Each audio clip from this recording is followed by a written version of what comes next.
Hello, friends, and welcome back to Malicious Compliance Stories. Imagine a woman so committed to her own importance that she tries to cancel an entire flight when told she can't board first. But before we begin, best way to support our channel is to leave comments, like, and subscribe with the turned-on bell so you don't miss the new video every single day. Here we go. Airline agent calls Karen's bluff. Some days you get a front row seat to a masterpiece of petty justice, and this was one of those days. The airline we were flying with doesn't assign seats. Instead, they use an orderly boarding process based on groups. Your number determines when you get on the plane, and boarding early gives you better seat choices. It's simple, fair, and works well, unless you're entitled and think the universe owes you a window seat with extra legroom just for existing. Now, that day had already been a mess. A major ATC, air traffic control, outage at one airport had created a domino effect across the country. Flights were delayed, people missed connections, and schedules were shredded into confetti. Our own flight was about 2 hours behind schedule. Everyone was tired, frazzled, and just trying to hold on to their last scraps of patience. Everyone except Karen.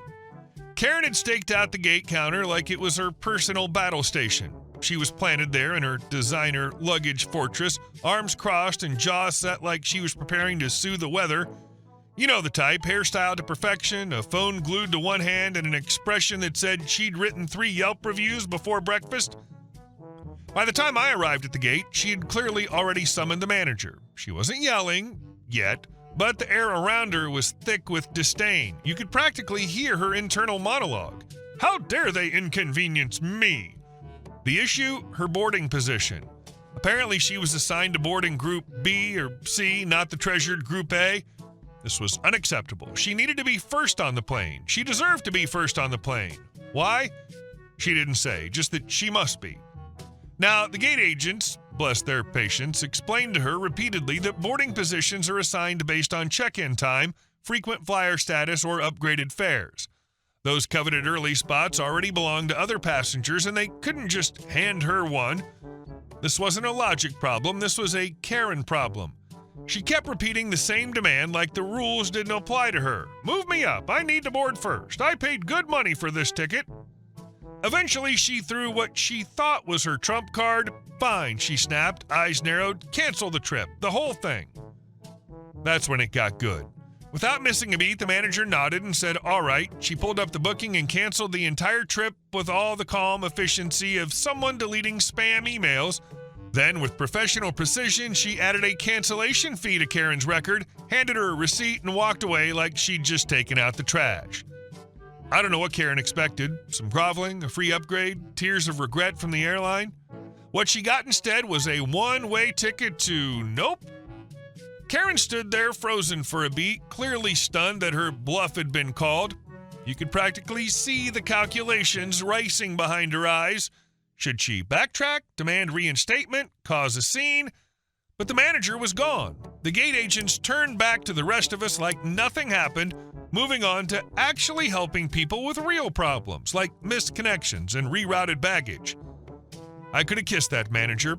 In fact, I tried to catch up with her to say thanks on behalf of the entire flight, but she vanished like a legend.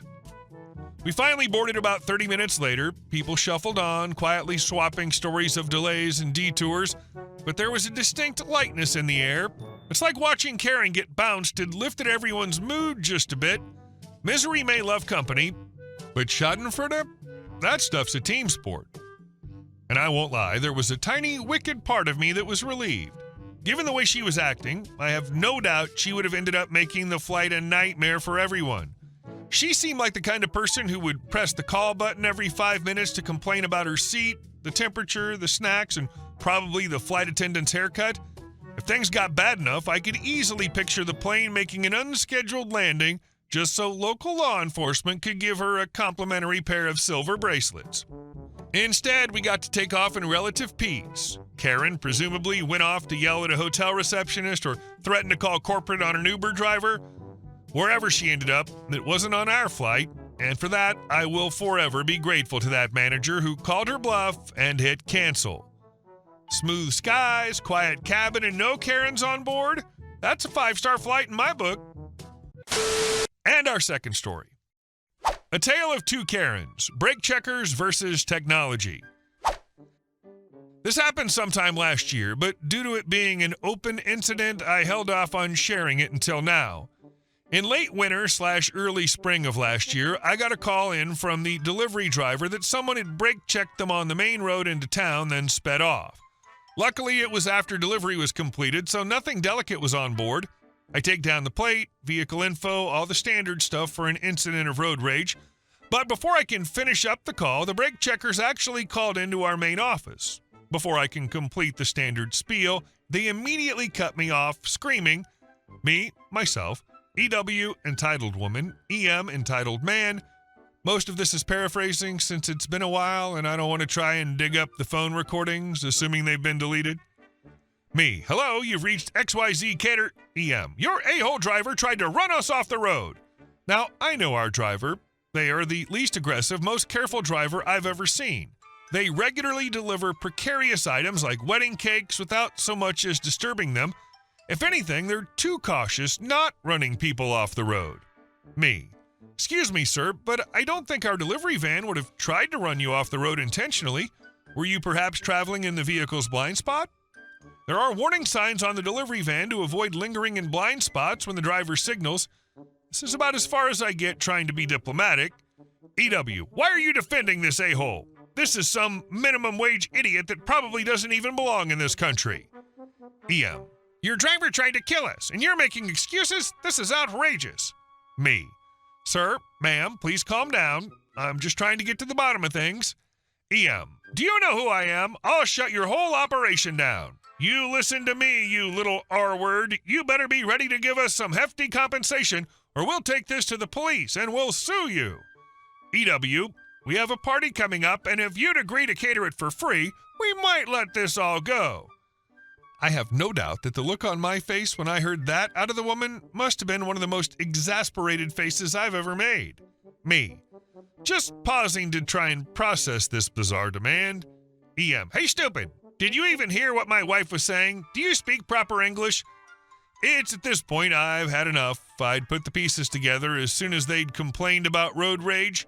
Me, are you a licensed driver? ABCD 12345, gold 4-door crossover? EM, are you the a-hole racial slur driving that big stupid van? Me, no, but the driver called in, you having brake checked them just before you called in. EM, we just tried to stop the driver because he was a danger to everyone on the road. Me, well, we'll see what the facts are once the vehicle's camera footage is reviewed. Our delivery vehicle's equipped with 360-degree recording. Just let me pull that up. EM, bullcrap, there's no such thing. Unlucky for him, there is. It's similar to the 360-degree Tesla cam. Unfortunately, you can't pull it up for situational awareness while moving over 20 kilometers an hour. Thanks, whatever safety bean counter thought that needed to be locked out. Me, pulls up the footage from the fleet management software, then proceeds to see the gold car in question not just travel in the blind spot, they were fully behind the vehicle, then sped up to try and cut it off when the driver turned on the signal to change lanes. Sir, I can clearly see that your wife in the driver's seat sped up after the driver signaled intent to change lanes, entering the vehicle's blind spot. Then instead of slowing down when the vehicle started to change lanes, you kept trying to push up until you were forced onto the shoulder. EW, no, that's not what happened. Me, don't interrupt. I can then clearly see you zip into the left lane, overtake the van, merge in front without signaling at an unsafe distance, then slam on your brakes. After reviewing this footage, I think it's a great idea to get the police involved. EW sputtering and trying to come up with something to say. EM, hang up the phone, Karen. They disconnected the call, and I had a good laugh. Then made an online police report. I'll bet their insurance premiums will never be the same again. And our last story. Karen, go take a walk while the grown-ups are talking.